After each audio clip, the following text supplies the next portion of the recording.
Wir reden über Kunst bei Art Talk, dem Kunstpodcast aus Saarler Lux. Wir treffen KuratorInnen und KünstlerInnen dort, wo sie gerade ausstellen. Mit uns entdeckt ihr zeitgenössische Kunst und außergewöhnliche Kunsträume in unserer Region.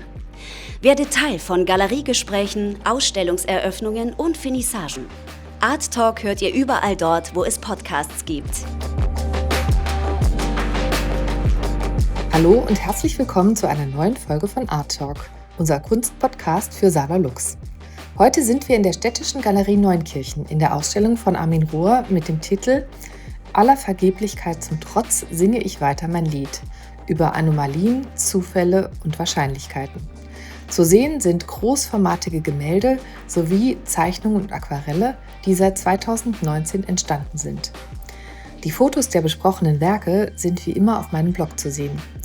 Ihr könnt unseren Podcast auf dem Podcatcher eurer Wahl hören und auch hier vor Ort in Neunkirchen in der Städtischen Galerie, denn es gibt einen QR-Code, über den ihr direkt auf das Gespräch mit Armin Rohr Zugriff habt.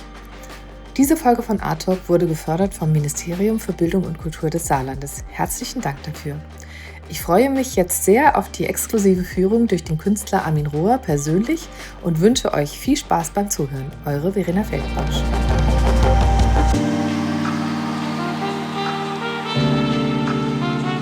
Hallo Armin und herzlich willkommen zu Art Talk. Zuerst möchte ich dich kurz vorstellen oder auf deine Vita eingehen. Also du bist geboren in Hemsbach, das ist in der Nähe von Mannheim. Du hast von 1983 bis 88 Design studiert, wobei du die Grundlehre bei Professor Oskar Hohlweg absolviert hast. Dann hast du dein Fachstudium in Design bei Professor Dieter Att, Heinrich Popp und Robert Sessler gemacht.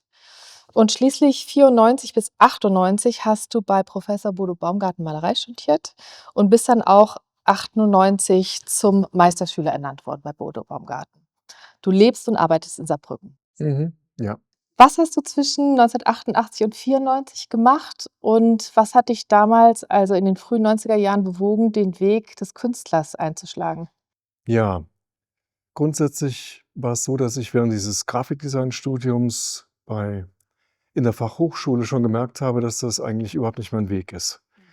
Ich habe während des Studiums zwar schon als Grafiker gearbeitet, hatte eigene Kunden mit einem Freund zusammen und war aber dann relativ schnell, ich war mir relativ schnell sicher, dass das nicht mein Lebensweg ist, beziehungsweise dass ich das nicht bis ans Ende meiner Tage machen möchte, weil ich einfach in der Zeichnung beziehungsweise auch in der Malerei für mich viel mehr Ausdrucksmöglichkeiten gefühlt und gesehen habe, beziehungsweise wenn ich als Grafiker arbeite, bin ich Dienstleister. Das heißt, es kommt jemand zu mir, hat ein bestimmtes Anliegen und ich muss versuchen, im Gespräch mit dem Kunden auf die Wünsche einzugehen und dann irgendwas zu machen, was ich normalerweise ja gar nicht machen würde. Ja? Ist zwar eine kreative Geschichte, aber letztendlich habe ich mich einfach eher in dieser freien Kunst gesehen, freie Malerei und freie Zeichnung, was ich damals auch schon sehr viel gemacht habe. Ich bin nach Stuttgart gegangen, weil ich eigentlich an der Akademie Kunst studieren wollte, an der Stuttgarter, beziehungsweise auch in Karlsruhe. Habe mich also an unterschiedlichen Akademien nach dem ersten Studium beworben und wurde 2, 3, 4 Mal abgelehnt. Die Begründung war: „Wir brauchen hier junge, formbare Menschen. Sie haben ja schon 'n Diplom, machen Sie doch Ihr Ding und die Zeichnungen sind ja okay. Was brauchen Sie noch? Ein Kunststudium."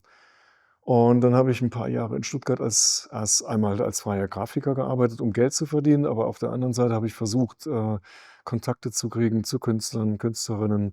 Ich habe versucht auszustellen, was mir dann auch gelungen ist in kleineren Zusammenhängen. Kunstverein Ludwigsburg, da war ich auch Mitglied, habe dann 2, dreimal Mitgliederausstellungen mitgemacht und bin dann irgendwann wieder umgezogen nach Saarbrücken, um in Saarbrücken dann irgendwann 1994 wieder mit dem Kunststudium anzufangen. Mhm. Da hat es dann geklappt. Ja, okay. Das ist ja schön. Also ich meine, deshalb bist du nach Saarbrücken zurückgekehrt. Genau. Ja. Die Städtische Galerie Neunkirchen zeigt eine umfassende Werkschau deiner neuen Arbeiten, die seit 2019 entstanden sind, sowohl Gemälde als auch Zeichnungen und Aquarelle. Bevor wir jetzt zu den einzelnen Positionen kommen, würde ich ganz gerne noch mal erfahren, was es mit dem Titel der Ausstellung auf sich hat. Also der Titel heißt ja Aller Vergeblichkeit zum Trotz singe ich weiter mein Lied. Was meinst du damit? Ich habe ja in den letzten Jahren öfter mal kleinere Ausstellungen gemacht, auch außerhalb des Saarlandes. Und irgendwann hat sich das so eingependelt mit den Titeln, dass sie hatten immer was mit mir zu tun, mit meiner Befindlichkeit, mit dem, wie ich mich so gerade als Maler zur aktuellen gesellschaftlichen oder politischen Situation verhalte. Manchmal waren es auch wirklich eher so biografische Geschichten. Und das hat sich einfach im Laufe der Zeit so eingependelt. Ganz zu Anfang, als ich noch studiert habe, da waren die Titel einfach, was weiß ich, Malerei und Zeichnung. Und das macht man ja eigentlich alles gar nicht mehr. Und da ich gelegentlich auch immer mal wieder Texte schreibe oder auch kleinere Bemerkungen auf meiner Webseite, die viel mit dem zu tun haben, wie ich denke, wie ich über Malerei oder Zeichnung denke oder überhaupt über die große weite Welt, hat sich das dann irgendwann mal so ergeben. Und auch über diesen Titel jetzt in Neunkirchen habe ich lange nachgedacht. Und jetzt ist halt die Situation in unserer Welt oder in der Gesellschaft momentan so, wie sie halt eben ist. Wir kennen das ja alles, ob das jetzt anfängt bei Umweltproblemen oder auch die politische Situation, der Krieg in der Ukraine. Das heißt, das sind viele Dinge, mit denen ich mich auseinandersetze, die mich natürlich auch irgendwo prägen oder beeinflussen, ohne dass es jetzt direkt in meine Malerei einfließt, beziehungsweise ich will mich damit auch malerisch nicht direkt auseinandersetzen. Ich bin kein politischer Künstler in dem Sinne. Aber trotzdem macht das ja irgendwas mit mir als Mensch und Maler oder Zeichner. Und aller Vergeblichkeit zum Trotz, es gab ungefähr 50 Variationen mit unterschiedlichen Wörtern, Zusammenstellungen. Aller Vergeblichkeit zum Trotz ist auch die Frage, warum machst du das überhaupt noch in dieser Zeit? Warum malst du? Warum gehst du jeden Tag ins Atelier, fängst immer wieder an? Aber irgendwas treibt mich an. Das ist ja fast eine Obsession, so. Und deswegen zum Trotz und dann noch die Geschichte mit Anomalien, Zufällen und Widrigkeiten. Das ist natürlich auch so was, wir versuchen als Menschen permanent unser Leben zu takten, zu strukturieren und es darf nichts dazwischenkommen. Und wir machen täglich die Erfahrung, egal wie das Leben getaktet ist, egal was wir in welchen Berufen wir arbeiten, es kommt immer irgendetwas, was dir den Tag auseinanderhaut, was dir eine Arbeit irgendwo was dir die Arbeit was die Arbeit unterbricht. Du kannst dich nicht hundertprozentig immer auf das konzentrieren, was du gerne hättest, weil es rappelt ein Telefon, es passiert irgendwas, wo ja, das ist die Anomalie, mit der wir zu kämpfen haben. Ja, vor 3, 4, 5 Jahren war es eben normal, dass wir mit Frieden leben und plötzlich ist der Krieg, was eine Anomalie war, für uns täglich. Also, es umgibt uns täglich. Das heißt also, wir haben täglich mit Anomalien zu tun und Zufälle ist einmal das, was ich als Künstler natürlich immer wieder in meinen Arbeiten mit einbeziehe. Das geht los bei Aquarellen, wo vieles passiert, was nicht steuerbar ist und ich arbeite unheimlich gern mit dem Zufall. Und auch in meiner Malerei ist es oft so, dass ich zwar eine Vorstellung habe von einem Bild, aber während der Malerei entwickelt sich dann etwas über einen Gedanken oder über irgendwas, was ich gelesen habe an diesem Tag, was mich dazu bewegt, in dem Bild was einzusetzen, was ich vielleicht 10 Minuten vorher noch gar nicht gewusst habe. So viel zum Zufall. Und das schließt natürlich auch die Frage der Wahrscheinlichkeit ein. Ja, insofern hat das alles Ja. Mhm. der lange Rede, kurzer Sinn. Ne, es ist ja nicht kurz, der Titel ist wirklich lang. Genau, auch vielen Dank, weil das ist sehr, sehr erhellend jetzt gewesen für mich. Dieses eine Zitat von dir habe ich auch in dem Katalog gelesen, der jetzt hier zu deiner Ausstellung rausgekommen ist, über den Zufall. Ja. Ne, Zufall, spielt eine große Rolle. Hat er mir doch die schönsten und erstaunlichsten Blätter von leichter Hand dahin gezaubert. Das fand ich sehr schön. Ich verdanke ihm sehr viel. Ja gut, es gibt ja auch Kollegen, die den Zufall möglichst versuchen auszuschließen, wo man wirklich sieht, dass da sehr planvoll also in der Arbeit vorgegangen wird und das hat eigentlich nie mir entsprochen. Ich war eher sehr das war der andere Ausstellungstitel vor 2, 3 Jahren in Burbach. Ich meandere durch die Welt. Das hat einerseits was mit mir zu tun, wie ich die Welt wahrnehme, in der Welt spazieren gehe, andererseits aber auch was mit meiner Arbeit zu tun, wo ich auch sehr verschlungene Wege gehe und auch sehr unterschiedliche Ansätze in der Arbeit verfolge. Ja, okay, gut. Du zeigst sowohl großformatige Gemälde, das Format ist meistens 1,50 mal 2 Meter, in Acryl und Öl auf Leinwand, aber auch Zeichnungen und Aquarelle in kleinerem Format.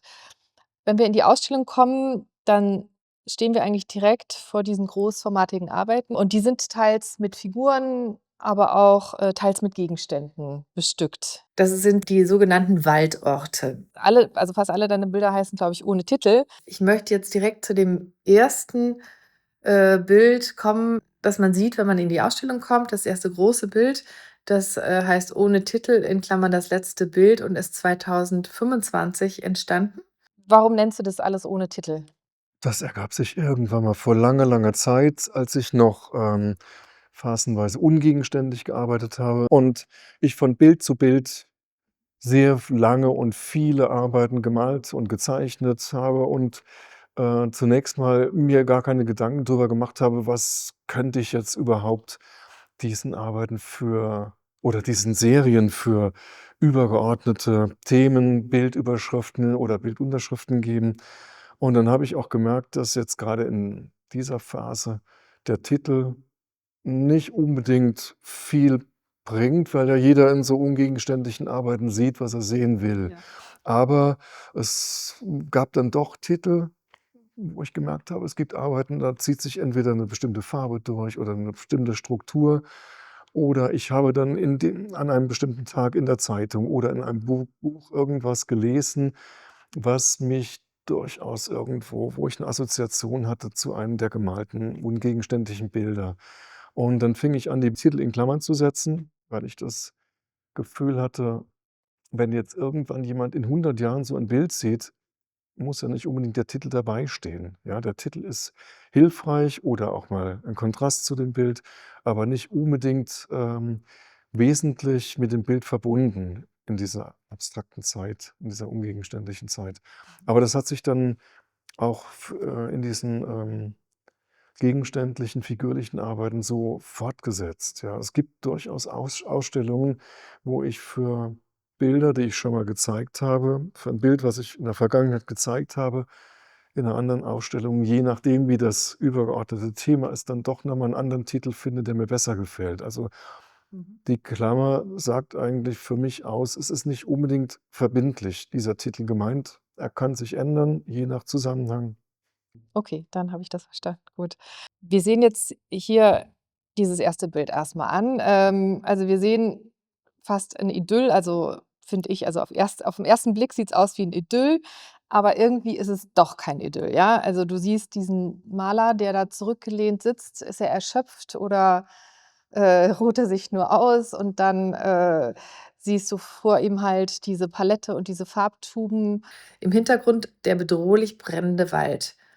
Bist du das, der da sitzt, oder wie geht es dir nach diesem sehr intensiven Schaffensprozess, auch nach dieser sehr intensiven Schaffensphase? Fühlst du dich da so erschöpft? Das Bild hat jetzt nichts zu tun mit diesem langen Prozess, der es hat ja fast ein Jahr intensives Arbeiten gebraucht, um diese Ausstellung dann zumindest mal in den großen Arbeiten, um die dann fertig zu kriegen. Aber letztendlich ist es gerade jetzt die neuen Arbeiten, die großen Leinwandarbeiten sind für mich eher so visuelle Metaphern. Das heißt, auch die Reihe, wie man so sagt, Tatortbilder oder was da in den Bildern passiert, ob das jetzt Gegenstände sind, die zu sehen sind, ob der Wald. Das hat für mich alles zunächst mal werden da Dinge angesprochen, die eigentlich auf 'ner Metaebene funktionieren, sodass die Bilder wirklich eher als Metapher zu sehen sind. Und so ist es auch in diesem Bild. Zunächst mal war es so, dass ich in einem der ersten Bilder so einen blutroten Himmel gemalt habe. Und das hat mich dann persönlich sofort zunächst auch an, ja, Brennen, Feuer, Waldbrände erinnert.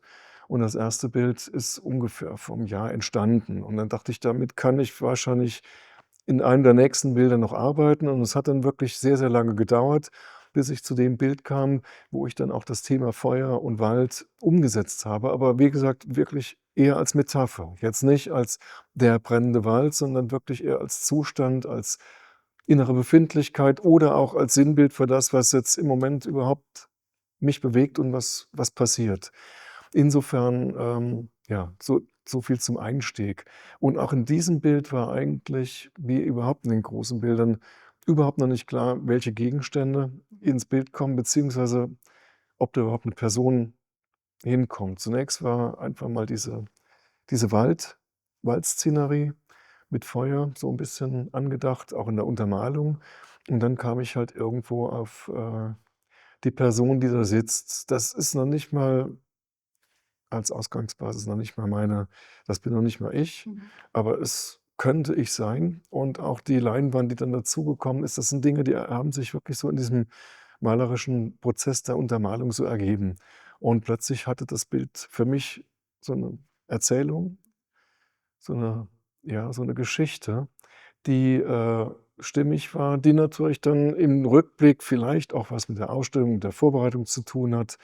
Aber ich lasse es, also gerade bei dem Bild ist es so, da wurde ich ganz, ganz oft gefragt, jetzt auch in der Eröffnung oder im Vorfeld, was da wirklich dahinter steckt, wer das ist. Ist dieser Mensch tot oder ist er einfach nur erschöpft und.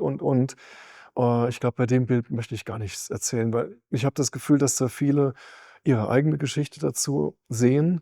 Und ich fand es auch interessant zu hören von vielen Besucherinnen während der Eröffnung, was tatsächlich an Ideen, wie sich das eben, ja, was da an Ideen für dieses Bild den Leuten durch den Kopf geschossen ist, auf Sachen, die ich noch nicht gekommen bin.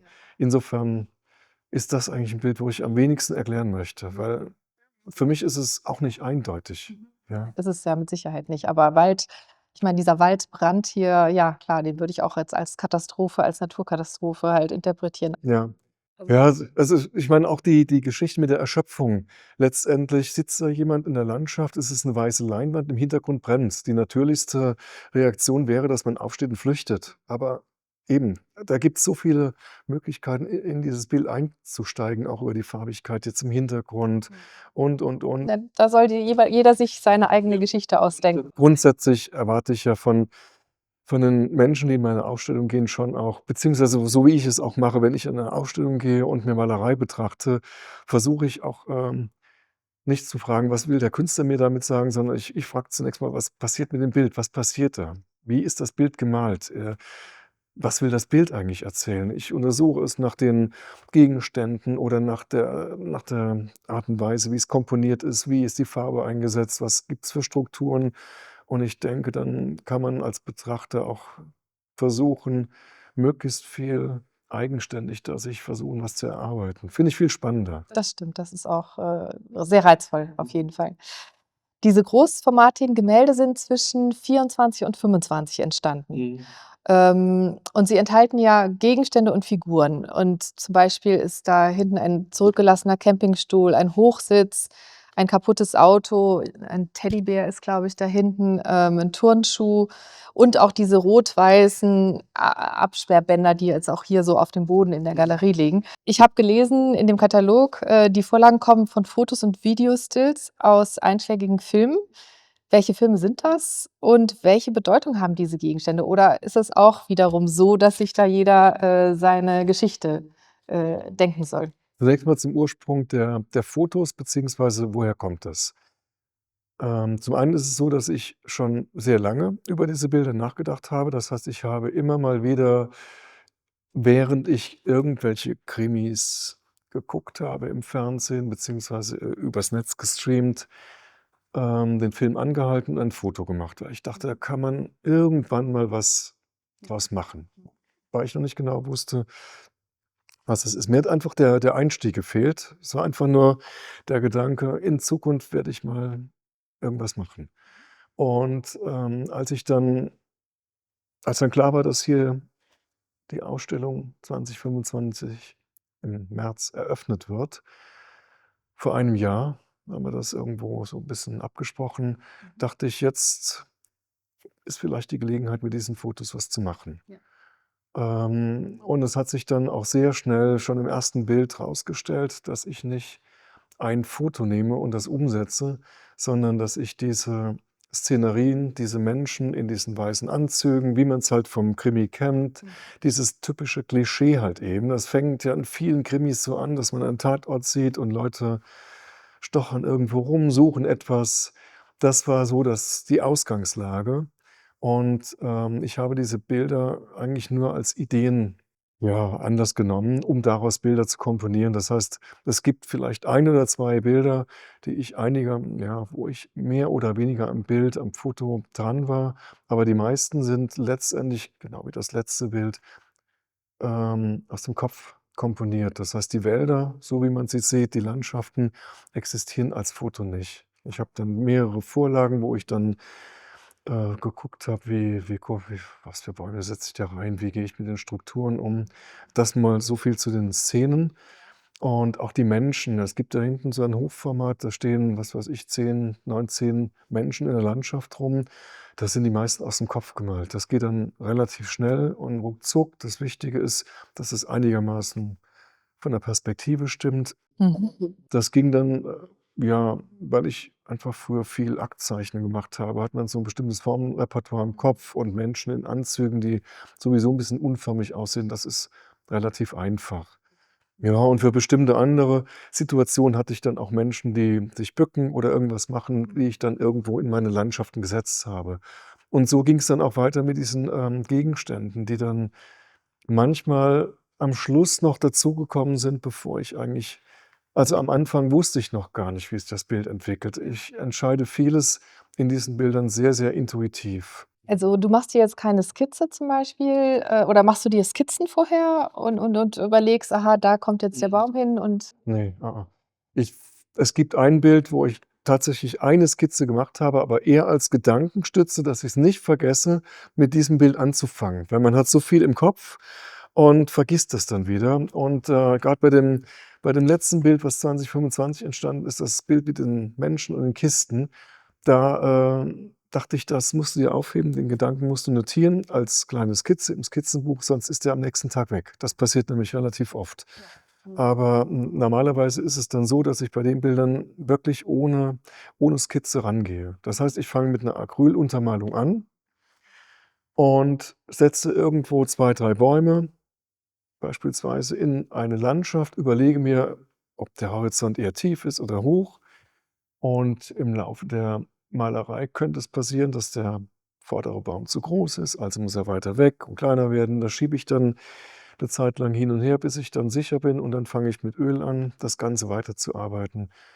Ja, im Gegensatz zu vielen anderen Bildern, die hier tatsächlich auch nach Fotos entstanden sind, nicht 1:1, aber, ähm, es sind so verschiedene Fäden, die ich bearbeite und verschiedene Methoden, wie ich, Bilder finde. Das war schon immer so. ist dann also das Acryl quasi die Grundierung für die Ölmalerei, rein technisch Ja, gesehen jetzt? technisch ist es eigentlich so, früher gab es Untermalungen in, Maitempera. Das habe ich 'ne Zeit lang gemacht, während ich studiert habe, aber man hat halt immer das Problem, wenn das Bild in einem bestimmten Zustand ist, muss man ja warten, bis es trocknet. Aitempera geht ein bisschen schneller, wenn's, jetzt nicht die fette Tempera ist, sondern eher die mit Wasser. So, und dann kam ich irgendwann mal auf die Idee, das Ganze mit Acryl zu versuchen, weil man natürlich, wahnsinnig schnelle Trocknungszeiten hat. Und je nachdem, was ich male, kann ich dann innerhalb von einem Tag 10 unterschiedliche jetzt in der Größe der Leinwände, im Grunde 10 unterschiedliche Bilder malen. Ja. Ich kann probieren, ist es besser, den Himmel grün zu machen, den Himmel rot, 'ne Figur kleiner oder größer. Und das kommt mir eigentlich sehr zugegen, weil ich eben sehr spontan arbeite. Und das heißt, diese Acrylbilder sind letztendlich nix wie 'ne klassische Untermalung, auch hell-dunkel. Wo setze ich die Akzente? Das ist mir dann wichtig, bevor ich dann wirklich mit Öl anfange. Ja. Ja. Hat auch was mit Geschwindigkeit zu tun. Ja. Mhm. Acryl geht wahnsinnig schnell, da spritzt die Farbe, die läuft runter, die Farbe ist sehr dünn und bei Öl wird das Ganze so 'n bisschen verlangsamt und dann komme ich auch so in 'n anderen Flow, in 'n anderen Modus. Wo hast du diese großen Bilder gemalt? Also, ich meine, du hast ein Atelier in Kuba, hast du die dort Ja, gemalt? ja. Ah ja, Das okay. Atelier ist nicht groß, aber es reicht, die Bilder müssen ja letztendlich nur durch die Tür passen. Das stimmt, das stimmt. Aber kannst du dann also an mehr als an einem Bild arbeiten? Das schon, ja, ja, ich muss dann, immer mal wieder 'n bisschen umbauen, aber es geht, es funktioniert. Okay, okay, gut. Ja, dann kommen wir eigentlich schon zu der zweiten Gruppe der Bilder. Also, nach den Waldorten hast du ja jetzt hier Porträts ausgestellt. Die sind eigentlich jetzt, wenn man reinkommt, direkt auf der rechten Seite, ne? Ja. Es sind so klassische Brustporträts und eigentlich sind sie auch keine Porträts, denn man kann ja nicht eindeutig identifizieren, wer da drauf ist. Mit der Ausnahme von dem Selfie, das da am Eingang Ja. ist, da erkennt man dich ja schon wieder. Ähm, Warum kann und soll man sie nicht erkennen? Weil ja, da sind ja auch wieder die ohne Titel und dann in Klammern ist ja manchmal 'n Name Ja. oder 'n Hinweis Ja, drauf. ja, das ist richtig. Was ist die Idee dahinter, ja? Das ist eine gute Frage. Also, Porträts habe ich ja schon immer gemacht. Ähm, Auch während des Studiums gab es eine Porträtserie, die aus Selbstporträts entstanden ist und, vor dem Spiegel sind die entstanden, die teilweise durchaus 'ne gewisse Ähnlichkeit mit den Sachen haben, die jetzt im Moment da hinten an der Wand hängen. Aber wie gesagt, die sind, vorm Spiegel entstanden, auch in 'ner anderen Größe und, waren irgendwo so 'ne Art, Auflösung der Figur des Porträts, weil ich dann über diese Auflösung nach und nach auch 'ne Zeit lang zu diesen ungegenständlichen Arbeiten kam. Und dann sind wir auch wieder beim Thema Porträts, wie gesagt, mache ich eigentlich immer schon, auch in Zeiten, wo ich figürlich gemalt habe, sei es, dass ich Leute direkt abzeichne, wenn ich irgendwo sitze, in der Kneipe oder wo, um einfach in meinen Skizzenbüchern was festzuhalten oder wo ich Fotovorlagen habe und dann, tatsächlich Fotos in Malerei oder Zeichnung umsetze. Aber der Unterschied zu den Sachen, die ich früher in der Hochschule gemacht habe, die, Porträts beziehungsweise die Fotos, die dienen als Ausgangsbasis. Das ist einfach so 'n Kick, um überhaupt was zu malen. Sie dienen nicht dazu, die Menschen eins zu eins wiederzugeben. Das ist mir auch irgendwann wurscht, wie diese Menschen später aussehen. Es soll sich niemand persönlich da in diesen Bildern finden. Also, niemand, den ich benutzt dessen Foto ich benutzt habe, ist da angesprochen direkt. Es ist einfach 'n Weg, um ein Bild zu malen.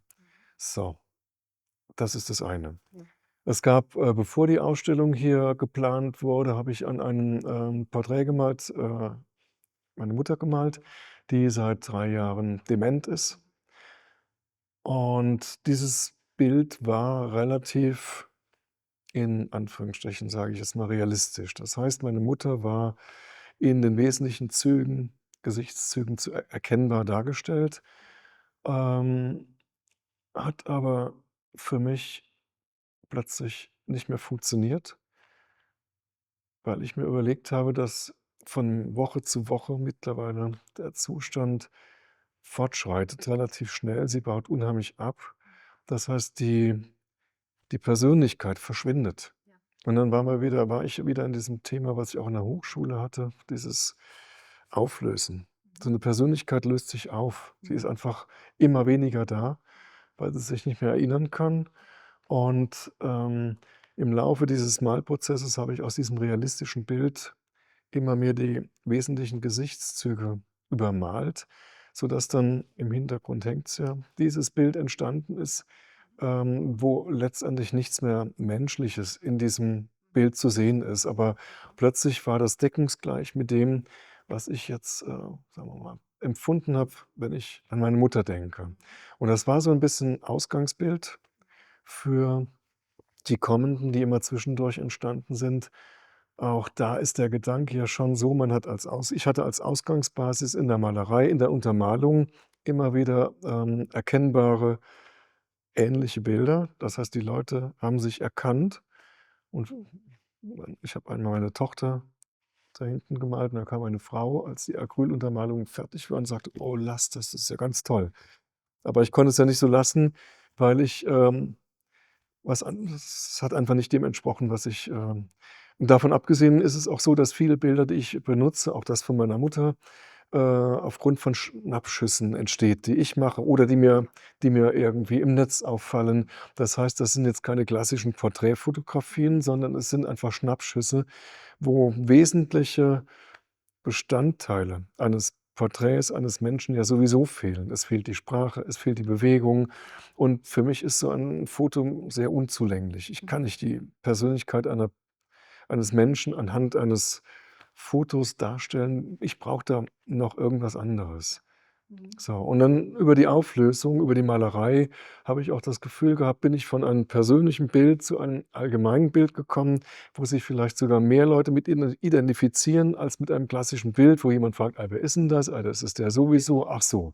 Und das ist plötzlich eine ganz andere Auseinandersetzung. Und ich hatte auch das Gefühl, ich komme da eher auf so in so eine dunkle Seite.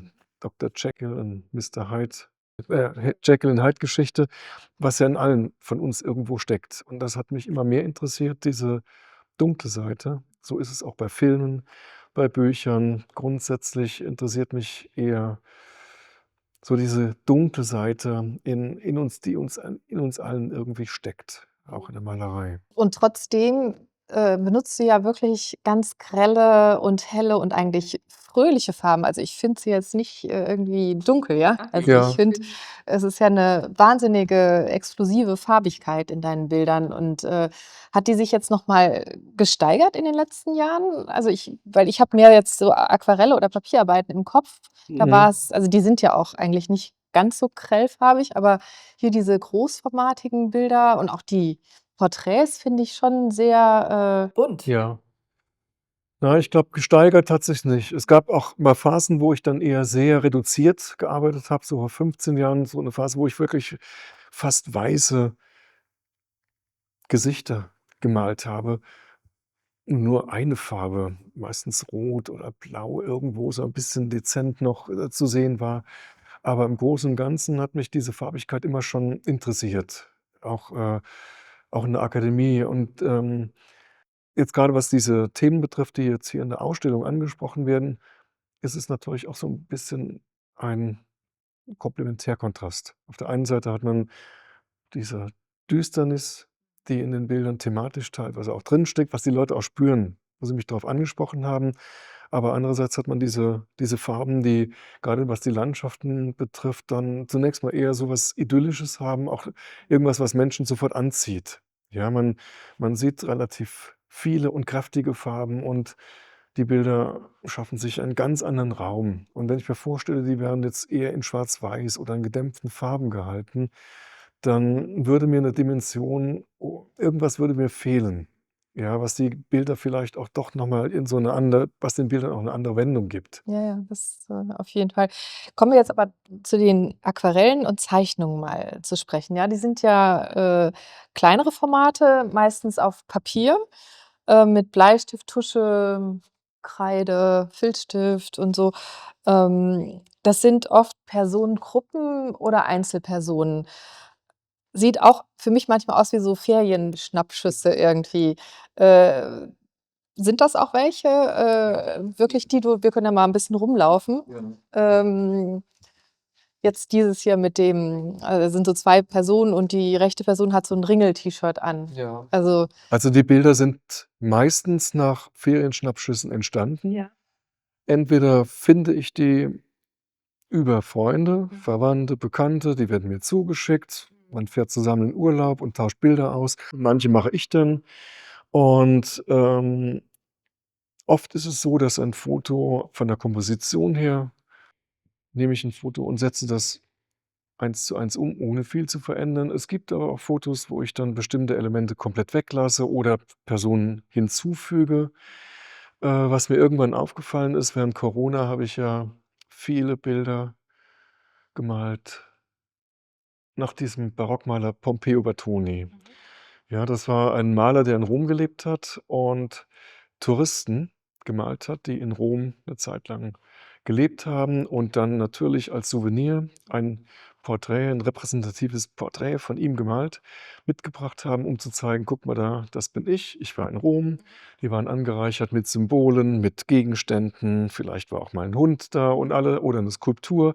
All das hatte 'ne bestimmte Bedeutung, aber diese Art und Weise, wie die Leute vor Landschaften gepost haben, ist nix anderes wie das, was millionenfach mittlerweile im Netz hochgeladen wird, ja. Alle posen irgendwo vor einer Landschaft.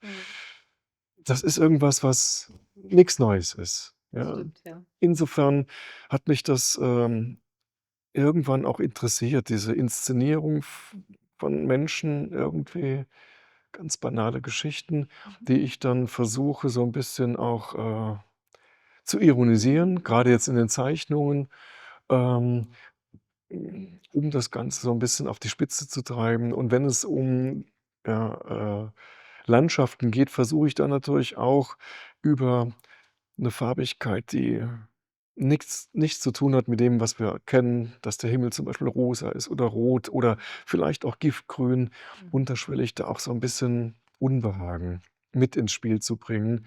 Und ich glaube, das ist auch das, was sich hoffentlich durch die Ausstellung so ein bisschen zieht, was, diesen 3 Werkgruppen, sage ich jetzt mal, was da so ein bisschen der rote Faden ist. Dieses Unbehagen, was auch mein Unbehagen gegenüber der Welt grundsätzlich ist, was ich auch immer wieder hinterfrage, zum Beispiel halt eben über diese Bildgeschichten. Auch, es ist auch so, dass jetzt in diesen Bildern etliche sind, die Fotos sind, die teilweise schon uralt sind, die ich in Kisten von meinen Eltern gefunden habe.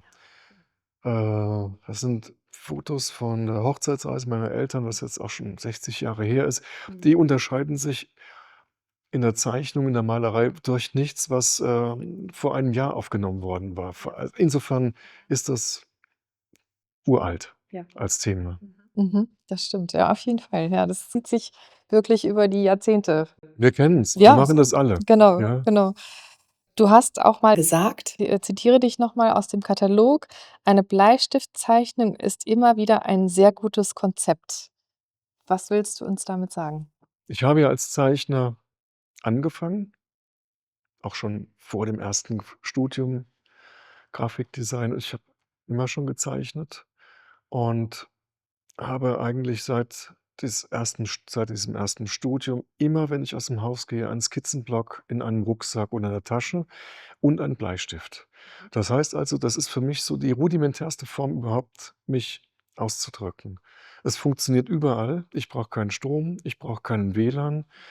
Ich setze mich irgendwo hin, ob das jetzt im Urlaub ist, vor einer Landschaft oder in der Kneipe oder egal wo ich bin, wenn mich was interessiert, wenn mich ein Gedanke durchzuckt, ich kann sofort loslegen. Ich brauche keine Farbe. Das ist das Einfachste, was immer funktioniert. Ja. Ja, und es wird nie langweilig. Es, kommt witzigerweise nie aus der Mode, weil außer mir machen das Gott sei Dank noch sehr, sehr viele andere Kolleginnen und Kollegen. Und es ist was, was mich wirklich seit mehr als die Hälfte meines Lebens begleitet. Und ich kann mir auch gar nicht vorstellen, dass das irgendwann mal aufhört. Ja, also das heißt, du hast 'ne wahnsinnige Sammlung wahrscheinlich an Notizbüchern und ich glaube, da Ja, hinten ist auch 'n Monitor. Wenn ja, man genau. reinkommt, Ja. rechts ist 'n Monitor und da sieht man dann auch, Ausschnitte aus den Notizbüchern, die jetzt in den letzten 4 Jahren entstanden Ne, sind, oder? das ist jetzt so, ich weiß nicht genau, über welchen Zeitraum die entstanden sind. Ich glaube, ich habe dann einfach Skizzenbücher genommen, die, ich glaube, es sind auch teilweise Skizzen dabei, die schon ungefähr 10 Jahre alt sind. Ich habe das versucht, so 'n bisschen auch auf die Ausstellung auch zusammenzustellen. Es sind also sehr viele Porträts oder auch figürliche Geschichten, es sind auch Landschaftsnotizen, die ich zwischendurch mal mache, wenn ich durch die Stadt laufe, durch Saarbrücken, wo ich Ja. denke: „Guck mal da, die Sonne, der Schatten, da setze ich mich jetzt mal hin, fange an zu zeichnen.“ Es sind auch viele persönliche Geschichten dabei, aber es sollte so 'n bisschen auf die Ausstellung zugeschnitten sein, sodass ich da einfach zeitmäßig 'n bisschen weiter ausgeholt habe. Und ich meine, du führst ja auch 'n Blog, meine Mhm. ich, Ja, so, ja. ist der täglich? Also, dass du täglich dann da irgendwas reinstellst, dass auch dann deine Freunde oder Follower dann, sehen können, was du gemacht hast, oder ist das für dich eher? Zunächst mal, der ursprüngliche Gedanke war der, dass ich eine Webseite hatte, die unfassbar kompliziert zu aktualisieren war. Und da bin ich irgendwann 2007 war's, glaube ich, auf diese Blogs gestoßen. Das ging relativ schnell. Innerhalb von 5 Minuten konnte man über so Templates sich das Ganze einrichten. Und dann war mir klar, ich lasse die Webseite irgendwann absterben, weil ich kann relativ schnell Sachen einpflegen und habe dann mit, witzigerweise 'ner Serie mit Selbstporträts damals angefangen. Und ich wusste auch gar nicht, dass das, so lang dauert. Ich dachte, ich mache das jetzt mal und wenn ich 'ne Idee habe für 'ne Webseite, die leichter zu aktualisieren ist, mache ich das vielleicht mal einfacher. Und plötzlich war das Blog, irgendwie so 'ne Art Tagebuchgeschichte. Es gibt Zeiten, in denen ich nicht male, weil keine großen Bilder. Dann aktualisiere ich da fast täglich. Mhm. Das heißt, es sind Zeichnungen, Notizen, es sind ganz banale Sachen. Es sind auch, oft Zeichnungen, die in Kursen entstehen mit den Studierenden. Wenn wir draußen sind, Mhm. mache ich immer schon Erklärzeichnungen Ja. und zeichne dann auch selbst mit. Es sind viele Dinge, die eigentlich doof sind, ja, oder Ja. nicht ernst gemeint oder Mhm. es hat aber immer was mit mir zu tun und, grad bei Zeichnungen ist es manchmal auch sehr, sehr persönlich und ich habe da keine Angst davor, auch solche Sachen zu zeigen. Und, mittlerweile ist das ja fast 20 Jahre und ist so ein Teil meines Lebens geworden, ja? Und jetzt im letzten Jahr ist es natürlich aufgrund der Größe der Bilder, wenn ich ja mal ein Bild so einen Tag gemalt habe, natürlich nicht mehr zu einer Zeichnung gekommen. Das heißt, die Einträge waren jetzt nicht mehr so regelmäßig, aber es kommen bestimmt auch wieder Zeiten, wo das wieder anders läuft. Und ich kann mir's auch nicht mehr vorstellen, ohne dieses Blog weiterzumachen. Davon abgesehen gibt's ja Gott sei Dank noch andere Künstler, die das machen. Ja. Ja, nicht viele, aber es gibt's. Und, also, ich stelle mir das so vor, dass du halt dann in deinem im Arbeitszimmer oder in deinem Atelier dann diese ganzen Skizzenblöcke hast. Hast du die dann geordnet nach Jahren oder Monaten? Ne. Ja, und wie findest du dann was? Oder guckst du dann noch mal rein? Oder also, ich meine, wenn das ja ist ja soll ja manchmal 'ne Gedankenstütze sein. Also, Ja, wie findest du dich zurecht? gar nicht. Ich bin ein ganz unordentlicher Mensch. Okay. Total, ja. Und, als ich jetzt recherchiert habe, alle Bilder, die jetzt in diesem Monitor zu sehen sind, alle Zeichnungen, habe ich Gott sei Dank im Laufe der Jahre immer fotografiert fürs Blog. Und als ich dann ich habe dann ins Regal gegriffen, 'n paar Skizzenbücher rausgenommen, habe gesehen: „Wow, da sind ja ganz viele Skizzen drin, die ich gar nicht fotografiert habe.“ Aber es war in der Kürze der Zeit auch gar nicht mehr möglich. Ich bin leider Gottes komplett unsortiert und schlampig und werde vielleicht dann nach und nach noch mal 'n paar andere Sachen fotografieren. Aber das Blog ist, diese Geschichte mit dem Blog ist wichtiger als für mich, um zu gucken, was eben passiert ist im Laufe der Jahre, als irgendwo ein Bilderlager oder diese Skizzenbücher. Ich gucke mir die Skizzenbücher oft an, Ja. ja, und wenn ich dann mal zufällig eins aus dem Regal ziehe, was 20 Jahre alt ist, dann kriege ich sofort wieder dieses Gefühl oder die Stimmung, je nachdem, ja, mehr sogar als beim Foto. Ja. Ja, wenn ich jetzt irgendwo vor 'ner Landschaft sitze und die zeichne, je nachdem, wie lange es eben dauert, dann nimmst du das ganz, ganz anders auf oder ganz anders wahr und es bleibt ganz anders haften wie ein Foto. Ja, das heißt, ich kriege da sofort wieder diese Stimmung oder diese Befindlichkeit, in der ich diese Zeichnung gemacht habe, mit. Ah, interessant, ja. Und jetzt habe ich noch 'ne Frage zu der Serie. Ja, also jetzt zitiere ich dich noch mal, oder zitiere aus dem Katalog: „Dunkle Wolken versüßen meinen Tag. Ich danke dir, du Gott der Serie“, ja? Also, serielle Kunst, beruht ja auf dem Grundsatz der Wiederholung und der Variation. Mhm. Du malst immer wieder in Serien, also das haben wir ja bei dem Porträt gesehen. Ja, Wann ist ein Thema für dich abgearbeitet? es ist ein Gefühl. Das heißt, ich bearbeite ein Thema so lange, bis ich dann irgendwann ins Atelier komme und entweder Angst habe, mich zu wiederholen oder mir fällt nix mehr ein. Und dann muss ich was anderes anfangen. Deswegen so erklären sich auch die Brüche, die für viele, oft nicht nachvollziehbar sind. Warum malt er jetzt figürlich die ganze Zeit und plötzlich sieht man 'ne abstrakte oder 'ne ungegenständliche Wandmalerei? Das ist wirklich oft auch, so 'ne gewisse auch Langeweile. Mhm. Na, manchmal passiert's einfach, dass man sich langweilt und dann muss ich was Neues machen, weil ich mich einfach nicht reproduzieren will. Es kann aber sein, dass ich Jahre später noch mal an 'n Thema anknüpfe, weil mir noch mal was einfällt. Aber diese, Arbeit in Serien hat sich für mich einfach als sehr gut und wichtig herausgestellt. Ja, Also, die Waldorte sind wahrscheinlich jetzt noch nicht abgehakt. Also, ich meine, jetzt, sind ja jetzt, schon einige Bilder entstanden, aber ja. wahrscheinlich ist da noch ganz viel Potenzial drin, könnte ich mir vorstellen, oder? Jetzt gab's ja 'n Bruch. Die letzten 4 Wochen konnte ich wirklich kaum im Atelier arbeiten. Mhm. Und jetzt bin ich selbst mal gespannt. Natürlich ist es so, die Waldorte sind witzigerweise überwiegend Leinwand und, Bilder auf Holz, auch kleinere Formate. Es gibt einige ganz, ganz wenige Zeichnungen, Papierarbeiten, die jetzt aber hier nicht in der Ausstellung hängen, weil ich die hätten nicht gepasst. Ja. Aber was ich mir jetzt, durchaus vorstellen kann, dass ich jetzt grade diese Waldorte in Papierarbeiten einfach ein bisschen weitertreiben kann. Weil im Papier als Zeichner bin ich komplett frei. Ich kann machen, was ich will. Kann ich sowieso als Maler, aber in der Zeichnung kannst du viel schneller Dinge ausprobieren. Wenn es was wird, ist es gut. Wenn nicht, schmeißt es einfach weg. Und ich glaube, dass ich jetzt vielleicht mehr Richtung Papier gehe oder dass ich mich auch von den Waldorten entferne und das Ganze vielleicht in ein städtisches Umfeld, in urbane Räume verlagere. Auch was die Gegenstände betrifft, ich hätte mir nicht träumen lassen, bis vor 3, 4 Monaten, dass ich irgendwann mal ein Auto male oder einen Wohnwagen. Das sind für mich völlig neue Entdeckungen. Als Zeichnung vielleicht schon, klar, aber eher als Abzeichnen, wenn es irgendwo in der Landschaft rumsteht. Aber das interessiert mich jetzt natürlich auch. Wie kann ich mit solchen Gegenständen malerisch umgehen? Da ist noch sehr viel Potenzial. Ich denke, das geht weiter.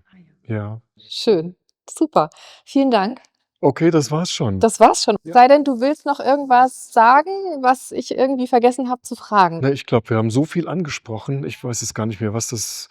Ich glaube, wir haben das Wesentliche abgedeckt und es waren auch tolle Fragen. Vielen Dank, dass du mich da eingeladen hast. Ja. Hat mich sehr, sehr gefreut. Schön. Ja, mich freut es auch sehr. Also du bist mir schon, seit ich Podcasts mache, seit 23 im Gedächtnis, aber ich knüpfe das ja immer an Ausstellungen. Ne? Was ja auch sinnvoll ist. Ja, weil ich finde, die Leute können dann hingehen. Und ich habe mit der Nicole Nix-Haug auch besprochen, dass wir hier so einen QR-Code machen, wo der Besucher dann den Podcast abhören kann. Da bin ich mal gespannt. Ja, Probiere ich sofort aus. Schöne Idee. ja sehr schön. Ja, vielen Dank, Armin. Ja, dir auch. Zu der Ausstellung ist ein Katalog erschienen. Es gibt öffentliche Führungen durch die Ausstellung und all diese Infos findet ihr in den Shownotes. Außerdem gibt es ein Künstlergespräch mit Armin Rohr und der Kuratorin und Leiterin der Städtischen Galerie Neunkirchen, Nicole Nix-Haug. Und zwar am 18. Mai, dem Tag der Finissage. Ich hoffe, euch hat es so viel Spaß gemacht wie mir und freue mich schon aufs nächste Mal. Bis dahin, eure Verena Feldbausch. Dir hat Art Talk gefallen? Dann hinterlasse 5 Sterne und empfehle uns deinen FreundInnen. Mehr Infos zu dem Podcast findest du in den Shownotes und in unserem Blog.